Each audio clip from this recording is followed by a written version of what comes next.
on a chanté « Car Dieu est capable tout au début de faire tout ce qu'il dit et il le fera. Il accomplira toutes ses promesses envers toi. » Merci à nos deux magnifiques louangeurs et louangeuses. Ça fait du bien. Merci Seigneur, bénis-les. Le titre de mon message de ce matin, attachez vos ceintures, c'est « Les cœurs brisés. Pourquoi ma blessure est toujours là ?» Pourquoi ce thème des cœurs brisés?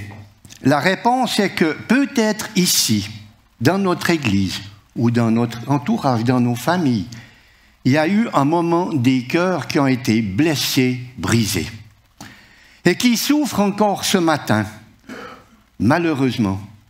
Combien? Je ne sais pas. Mais Jésus sait. Écoutez ce qu'il est dit dans le psaume 34 au verset 19. « L'Éternel est près de ceux qui ont le cœur brisé, et il sauve ceux qui ont l'esprit dans l'abattement. » Et dans le psaume 147, verset 3, « Il guérit ceux qui ont le cœur brisé, et il pense leurs blessures. » Si vous étiez là le 5 février, le jour des baptêmes, dans le dos des baptisés, il y avait ce verset qui m'a impressionné. Et en portant ça sur eux, ils portaient une parole vivante. Voilà. Je vais vous dire, il y a environ, je l'ai parlé juste samedi passé quand il y avait Mathieu Bléry, à la fin du samedi matin, j'ai dit, quand on est venu à l'église évangélique de la Riponne, il y a environ 5 ans, la première fois qu'on est venu, dans mon cœur, j'ai entendu ces deux mots. Dans cette église, il y a beaucoup d'amour. C'est magnifique, mais, il y a toujours un mais aussi, il reste encore de la souffrance. C'est ça qu'il y avait dans mon cœur. Dans le monde et même dans les milieux chrétiens, nous trouvons beaucoup de souffrance qui est cachée.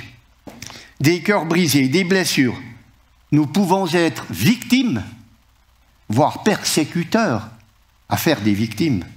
D'où la complexité de cette situation. Une remarque, quand on est une victime blessée, il arrive qu'on passe à persécuteur. Ah, tu vas voir celui-là, je ne vais pas le louper. Alors je te garantis, je vais me venger. Et cela l'habite. Je vous dirais que c'est très très mauvais. Cela te détruit, et puis ça détruit ton persécuteur. Maintenant, selon les circonstances, je peux dire dramatiques, ou que cela soit au niveau personnel, familial, dans nos relations, ou de l'Église. Oui, dans les églises, on peut blesser, et ceci parfois par une parole, une attitude. Et ce qui est terrible, ça fait beaucoup plus de mal que les blessures du monde, car on ne s'y attend pas. Je vous parle par expérience. Mais, toujours un bon mais, il y a le pardon qui existe. Et il faut pas le mettre sous couvert, il faut l'utiliser, ce pardon. Le pardon existe et il est vital. Prenons quelques exemples de blessures. Elles ne sont pas dans un ordre de dimension, c'est comme elles sont venues. Abandon, abus, inceste, violence, viol, rejet, divorce, division, moquerie, jalousie, critique, etc. Je vous laisse compléter la liste de ce que vous avez vécu. Et puis ça se passe tout spécialement au niveau de l'enfance, voire après l'adolescence, même plus tard à l'âge adulte, et au niveau des couples. J'ai entendu une information la semaine passée, en France, 40% des épouses subissent des violences physiques, voire des violences verbales. C'est en France, pas en Suisse en tout cas pas. Et puis pas dans les chrétiens, c'est pas possible. Non. Alors, aucune génération n'est épargnée. Alors, ceci à cause de personnes qui n'avaient aucun respect, pas d'amour, voire involontairement, ça peut arriver, mais aussi parfois à cause de nos mauvais choix. On a été où on ne devait pas aller, où on a fait ce qu'on ne devait pas faire. Eh bien, pour certains et certaines, que de souffrance souffrances qui se traînent comme des boulets accrochés au cœur avec de grosses chaînes. Même avec une petite cisaille, c'est exclu. Hein? Et qui les porte peut-être encore ce matin. C'est lourd à porter. Difficile d'en parler. Et puis d'écouter ceux qui nous entourent. Vous savez, avec Suzy, nous on l'a vécu. On était des fois au fond du trou dans nos épreuves. Je râlais, je criais, j'ai même crié à Dieu. C'est injuste. Car il n'y avait personne pour venir nous voir. Et puis quand personne voulait venir nous voir, on n'en avait pas envie. Hein? Vous savez, dans certaines situations, l'être humain, il est très compliqué. Hein? Alors excusez-moi si je vous fais remonter en surface ce qui est peut-être enfoui au plus profond de vous-même, mais je crois que la guérison est encore possible ce matin. Le cœur de Dieu désire que vous soyez libérés et guéris. Pas par moi, mais par le Seigneur. Avant d'aller plus loin, écoutez ce qui est dit dans Ésaïe 61:1 pour le Seigneur. « L'Esprit du Seigneur, l'Éternel, est sur moi, car l'Éternel m'a oint pour porter de bonnes nouvelles aux malheureux.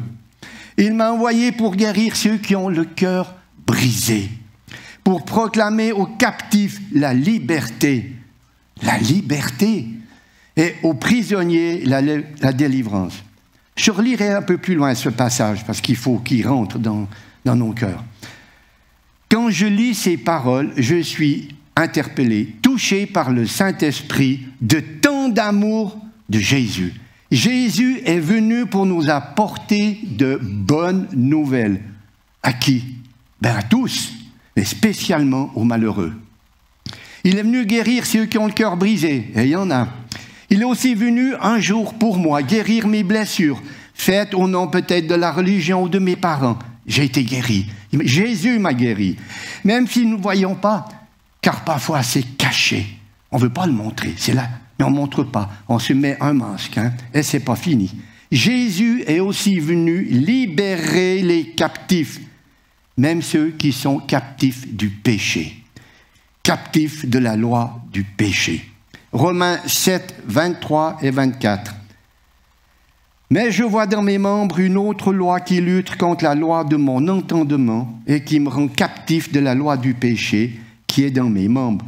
Misérable que je suis, qui me délivrera de ce corps de mort? » Jésus est aussi venu proclamer la délivrance aux prisonniers, prisonniers de nos mauvais choix, de certaines dépendances, alcool, cigarettes, autres substances, TV, Internet, et j'en passe, et prisonniers de Satan. Guérir ceux qui ont le cœur brisé, blessé. Écoutez, je vais vous dire une chose, c'est pas yaka. Ah, il faut que tu fasses. Ah, il y a les faucons. Il faut qu'on fasse. Vous savez, ah, il faut que tu oublies. Mais moi, je vais vous dire une chose, moi j'en ai des sacs qui sèchent dans mon galetas de ces trucs-là. Hein? Cela va plus loin.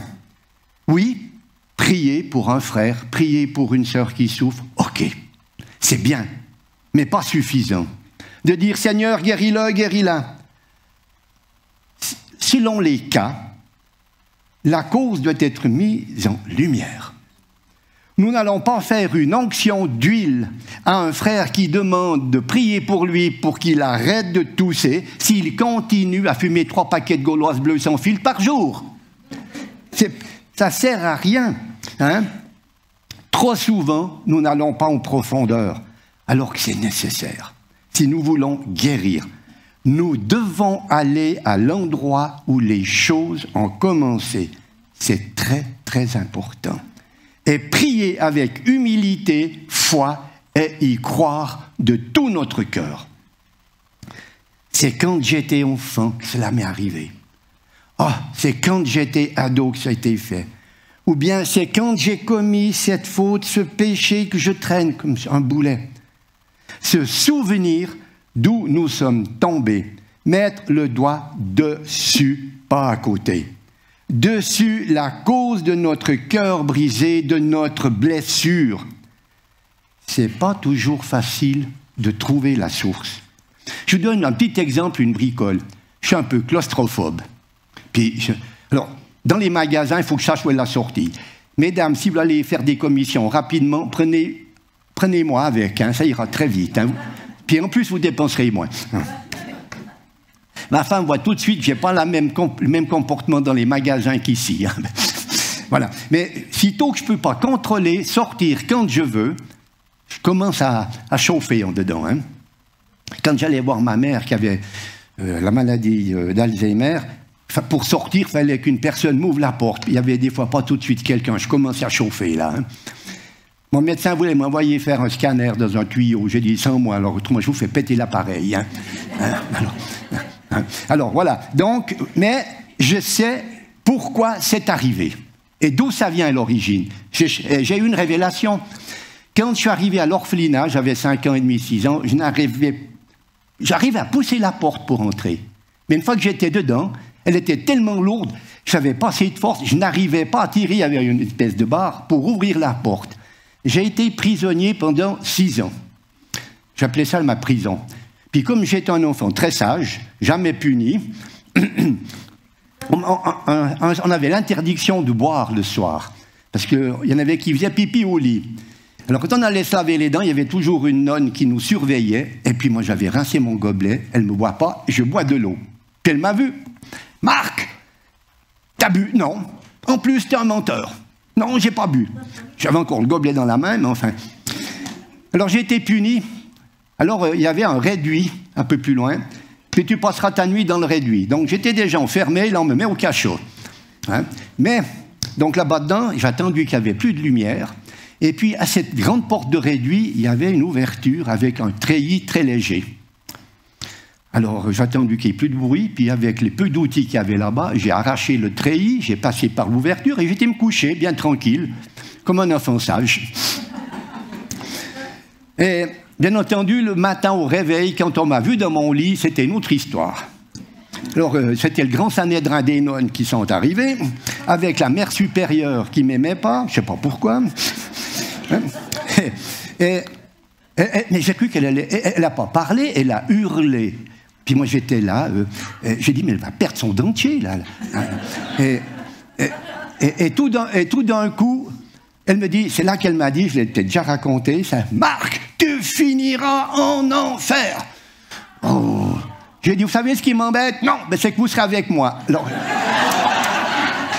Alors, je ne dis pas la punition que j'ai eue. Je referme la parenthèse, mais je sais maintenant où les choses ont commencé. C'était là-bas, voilà. Pas toujours facile, évidemment, selon ce qu'on a vécu. Est-ce que j'ai rêvé? C'est mon imagination, mais c'est pas possible. Mais pas lui, pas mon père, pas ma mère, pas cet homme, pas cette femme. C'est pas cet homme d'église. Non. C'est le déni. Si l'on veut guérir, nous devons faire remonter les choses, je le répète. Aller en profondeur à l'endroit précis, cela peut faire très mal, très mal. Et tu peux dire, pourquoi ma plaie ne guérit pas? On va lire un texte qui peut vous paraître étrange, bizarre. Moi, des fois, il y a des textes que je trouve bizarres dans la parole, quand on les lit la première fois. Alors, je vous lis ce texte-là qui m'a interpellé puis qui m'a fait cogiter. C'est dans 2 Rois 6, les versets 1 à 7. Les fils des prophètes dirent à Élisée, « Voici le lieu où nous sommes assis devant toi est trop étroit pour nous. Allons jusqu'au Jourdain, nous prendrons là chacun une poutre, et nous y ferons un lieu d'habitation. » Élisée répondit, « Allez. » Et l'un d'eux dit, « Consens à venir avec tes serviteurs. » Il répondit, « J'irai. » Il partit donc avec eux. Arrivé au Jourdain, ils coupèrent du bois, et comme l'un d'eux abattait, c'est marqué une poutre, mais dans les traductions, c'est un arbre. Il abattait un arbre avec une hache. Voilà. Et le fer, la hache, tomba dans l'eau. Il s'écria, « Ah, mon Seigneur, il était emprunté. » L'homme de Dieu dit, « Où est-il tombé ?» Et lui montra la place. « C'est là, c'est là, c'est là. » Alors Élisée coupa un morceau de bois, le jeta à la même place et fit surnager le fer. Puis il dit, « Enlève-le. » Et il avança sa main et le prit. Alors, je vous pose la question, qui a déjà essayé de faire remonter de la ferraille du fond du lac avec un bout de bois, hein, juste en me mettant dessus? Moi, je ne suis pas arrivé. Hein. Alors, honnêtement, pas. Hein. Donc, si vous arrivez, vous me téléphonez. Hein. Mais on va quand même faire une démonstration. Vous risquez rien au premier rang, je suis assez adroit.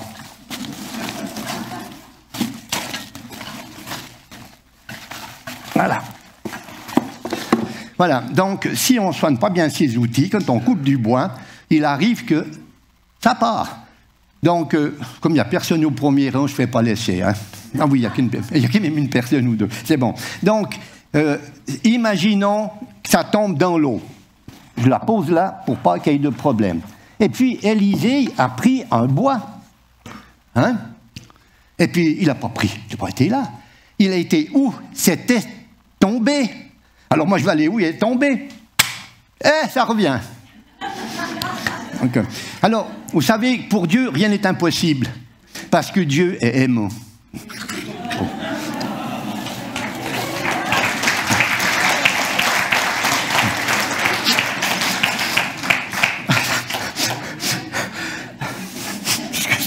Attendez, en parlant du lac, ça m'a donné soif, mais... Alors, selon les circonstances, va au pied de la croix. Jésus sur le bois a porté tes souffrances, il veut guérir ton cœur brisé, te libérer et t'apporter de bonnes nouvelles. Voilà ce qu'il veut faire, de mettre en lumière ce qui est caché au fond de toi depuis des années. Et laisse remonter ce qui est caché comme la hache. Pourquoi? Parce que dans son amour pour toi, il veut te remplir de son amour et de sa paix, mettre du baume sur ta blessure et t'annoncer de bonnes nouvelles, pas celles du monde. Je dirais, arrête de courir certains psychologues et séminaires qui te posent des compresses seulement en surface, voire des placebos. Je ne veux pas dire qu'on ne doit pas y aller, mais commence par Jésus. Lui seul a la véritable réponse à ta blessure. Mais la guérison est aussi possible, je ne nie pas, par la prière et certains bons séminaires, je l'ai été, merci Seigneur Jésus. Mais, oui, mais, tu dois te décharger de tout ce qui a été douleur qui t'a fait mal, physiquement, psychiquement, moralement et spirituellement. Je donne un témoignage, j'ai déjà dit, mais ça vaut la peine. Mon frère a pu pardonner à sa mère quelques instants avant sa mort. Et je ne savais pas pourquoi mon frère n'aimait pas sa mère et avait de la haine, des fois même de la violence envers sa mère. C'est après son décès qu'on m'a donné les raisons.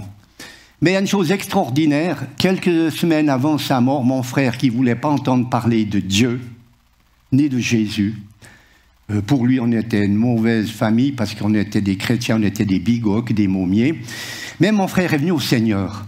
Il était touché à la fin de sa vie, il est venu au Seigneur. Je lui ai dit merci.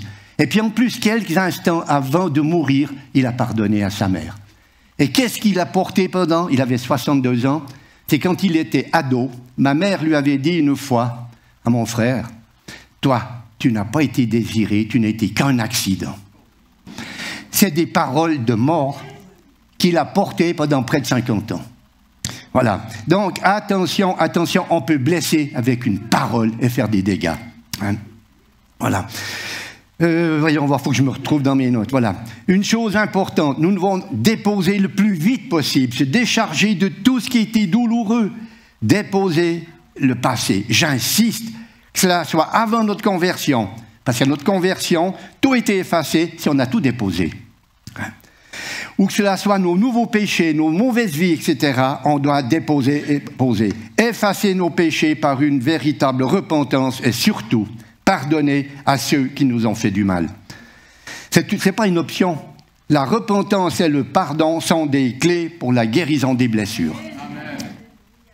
Une grande vérité de la parole de Dieu, écoutez bien, quand Dieu pardonne, il pardonne. Vous savez, pas comme nous. Ésaïe 43, 25, il est dit, c'est moi qui efface tes transgressions pour l'amour de moi, et je ne me souviendrai plus de tes péchés. Pas comme nous. Ah, non, mais j'ai pardonné, mais alors ça, non, pas tout. Non, voilà. Hein, c'est pas, vous savez, avec Dieu, c'est tout. C'est pas comme à la déchetterie de la commune où tu ne peux pas déposer n'importe quoi et ceci seulement pas dans les heures d'ouverture. Hein? Avec Dieu, il est toujours disponible, il est toujours présent. Hein? 24 heures sur 24 pour tout pardonner. Il est toujours là. Écoutez, si nous avons un ou des péchés qui nous pèsent dans notre marche, ou nous avons peut-être blessé, écoutez ce que dit David. Pourtant, David a fait des choses assez terribles. Hein? On va lire dans le psaume 51. C'est un peu long, mais je ne peux pas le passer sous silence. Psaume 51, les versets 3 à 17. Et vous pouvez même me le relire à la maison, c'est intéressant. Psaume 51, 3 à 17. Ô Dieu, aie pitié de moi dans ta bonté. Selon ta grande miséricorde, efface mes transgressions. Lave-moi complètement de mon iniquité. Purifie-moi de mon péché, car je reconnais mes transgressions et mon péché constamment devant moi. J'ai péché contre toi seul, et j'ai fait mal ce qui est mal à tes yeux, en sorte que tu seras juste dans ta sentence. Sans reproche dans ton jugement. Voici, je suis né dans l'iniquité, et ma mère m'a conçu dans le péché. Mais tu veux que la vérité soit au fond de mon cœur. Fais donc pénétrer la sagesse au-dedans de moi. Purifie-moi avec l'hysope et je serai pur. Lave-moi, je serai plus blanc que la neige. C'est pas merveilleux, ces paroles, hein? Annonce-moi l'allégresse et la joie, et les eaux que tu as brisées se réjouiront. Détourne ton regard de mes péchés. Efface, encore une fois, efface toutes mes iniquités.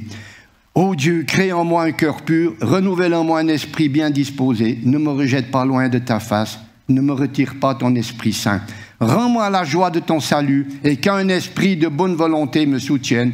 J'enseignerai tes voies à ceux qui les transgressent et les pécheurs reviendront à toi.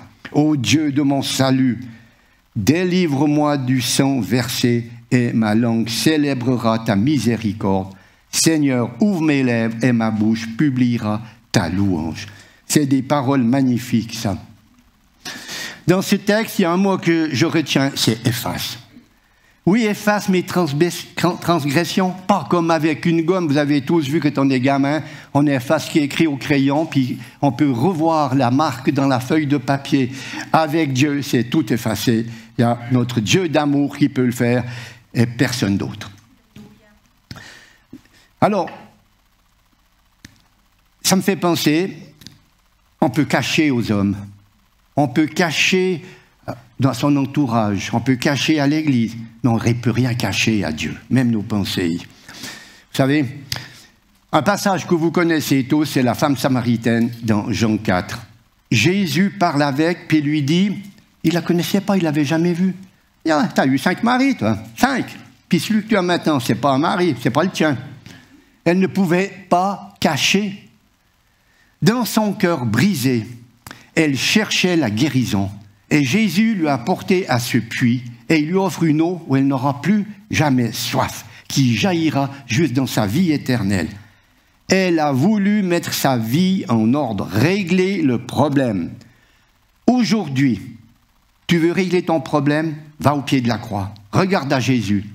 Je relis le verset lu en introduction, et écoutez bien, c'est Ésaïe 61, 1. L'Esprit du Seigneur est sur moi, car l'Éternel m'a oint pour porter de bonnes nouvelles aux malheureux.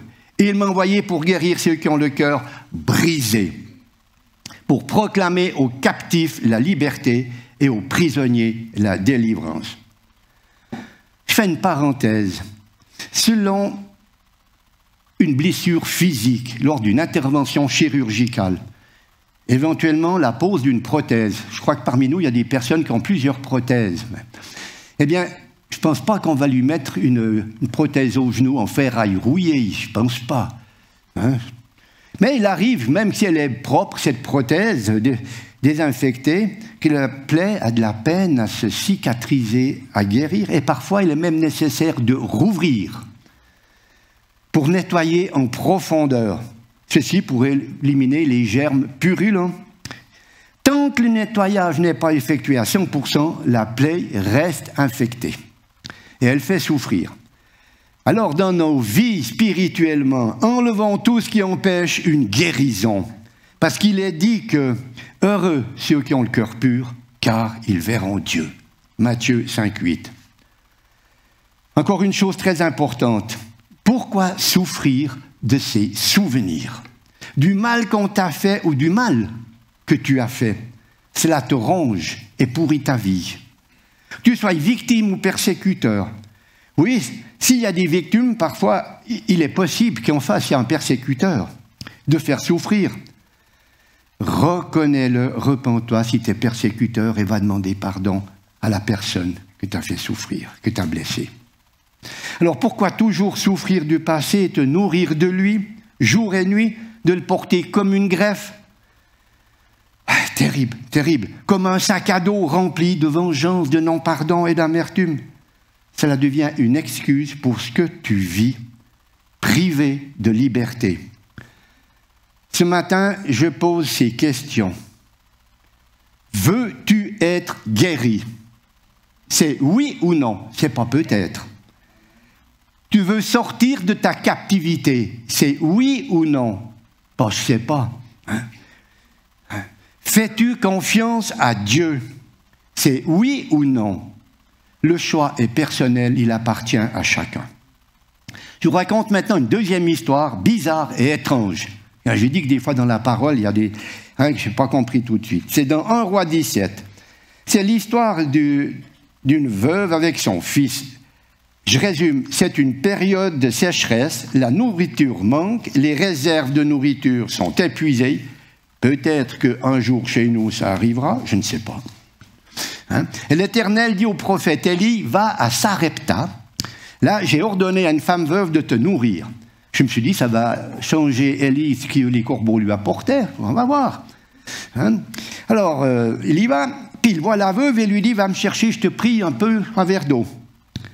Oui, merci. Après, il lui dit, apporte-moi, je te prie, un morceau de pain dans ta main. La veuve lui explique qu'il lui reste qu'un tout petit peu de farine et un peu d'huile et lui dit, je vais déjà faire pour moi et pour mon fils, parce qu'après on n'a plus rien, on va mourir. Puis Élie lui dit, oh ben, fais comme tu as dit, mais en même temps tu me fais un gâteau. Puis si on s'arrête là, je me dis, mais attends, elle vient de lui dire qu'elle n'a plus qu'un tout petit peu. Puis Élie lui demande de lui faire un gâteau. Je me dis, mais ça va pas. Puis enfin bon, la veuve, elle obéit. Et miracle, le pot de farine ne se vide pas. Et ni la cruche d'huile. Non mais, et puis elle a eu à manger pendant longtemps, il n'a pas mis le nombre de jours, mais longtemps, il a écrit, elle a eu de quoi manger pour elle, pour son fils, pour Élie, pour sa famille. Après ce miracle, la veuve et son fils tombèrent malades, et le fils mourut. Et elle dit à Élie, ce verset qui m'a interpellé, c'est dans 1 Roi 17, verset 18, « Qu'y a-t-il entre moi et toi, homme de Dieu, es-tu venu chez moi pour rappeler le souvenir de mon iniquité et pour faire mourir mon fils ?» David a vécu la même situation, mort de son fils. C'était quoi son iniquité à cette veuve? Ben je ne sais pas, puis ça ne me regarde pas. J'ai cherché dans la parole, peut-être qu'il y a une explication, moi je ne l'ai pas trouvée, ben, je ne devais pas la trouver. Cela doit se passer entre Dieu et elle-même. Pour nous, en plus avec Jésus, notre avocat auprès du Père, et l'éclairage du Saint-Esprit. Donc on en avait un avantage, nous on a un avantage sur cette veuve. Alors, nouveau miracle, l'Éternel, par Élie, ressuscite son fils. Que s'est-il passé? Elle devait penser qu'Élie devait savoir et connaître son iniquité. Par le passage du prophète, son iniquité a refait surface. À ce moment, c'est la porte grande ouverte aux bénédictions et à la guérison. Frères et sœurs, moi je vous invite à lire à la maison ce chapitre 17 de 1 Roi. Il est intéressant, il est interpellant. Et je dis une chose, vous verrez que rien n'est impossible à Dieu. Même dans une longue période de sécheresse de votre vie. Parce qu'il y a des personnes qui souffrent et qui souffrent depuis des années. C'est la sécheresse à l'intérieur. Eh bien, vous allez être bénis. Et ce matin, attendez, j'ai sauté un passage. Ce matin, tu n'arrives pas encore à pardonner. Ta blessure est trop douloureuse. Elle te fait encore très mal. Jésus te dit, j'ai porté tous tes péchés à la croix. Maintenant, écoute bien. Il dit, j'ai aussi porté les péchés de ceux qui t'ont brisé, qui t'ont blessé. Rendez compte, la puissance du sang de Christ à la croix. C'est incroyable. Ésaïe 53, 5, et c'est par ces meurtrissures que nous sommes guéris, au verset 4. Cependant, ce sont nos souffrances qu'il a portées, et c'est de nos douleurs qu'il s'est chargé. Mon frère, ma sœur, dépose tes blessures, tes souffrances au pied de la croix. Jésus les a portées. Pense-y dans un instant lors de la Sainte Seine. Et Jésus, ce matin, dit encore, toi qui as blessé, repens-toi, va demander pardon, lève-toi. Tu seras une contribution à une libération envers ta victime. Je vous invite à fermer vos yeux, j'aimerais prier encore.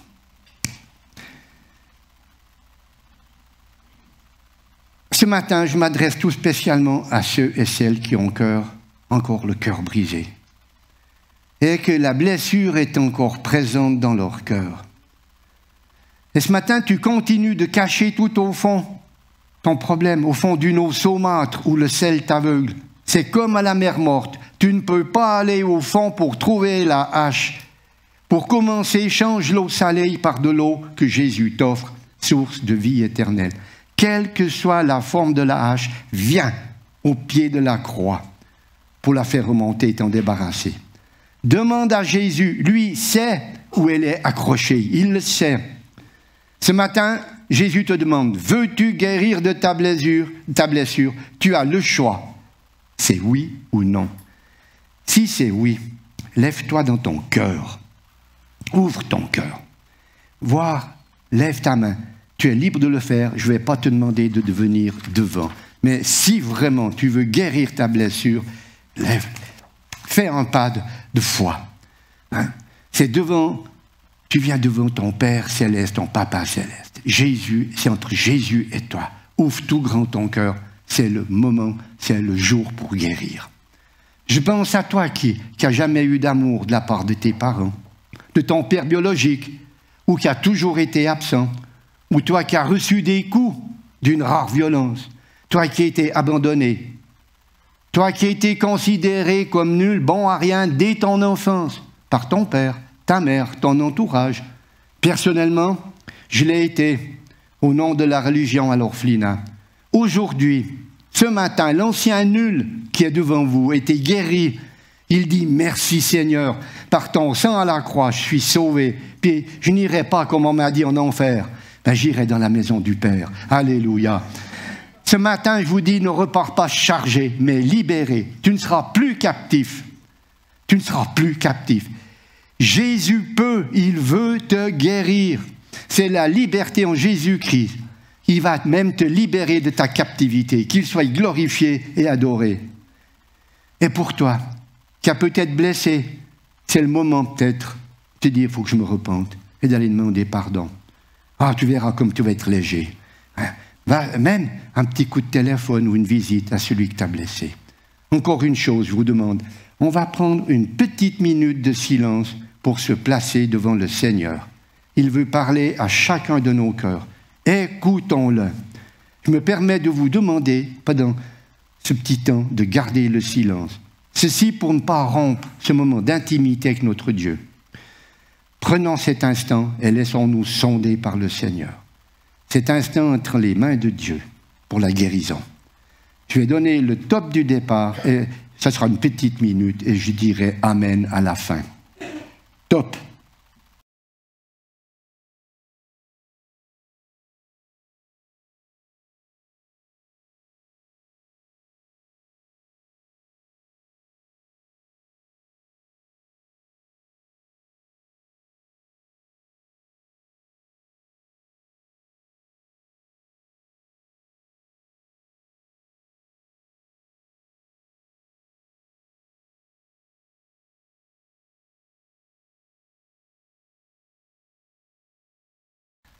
Amen.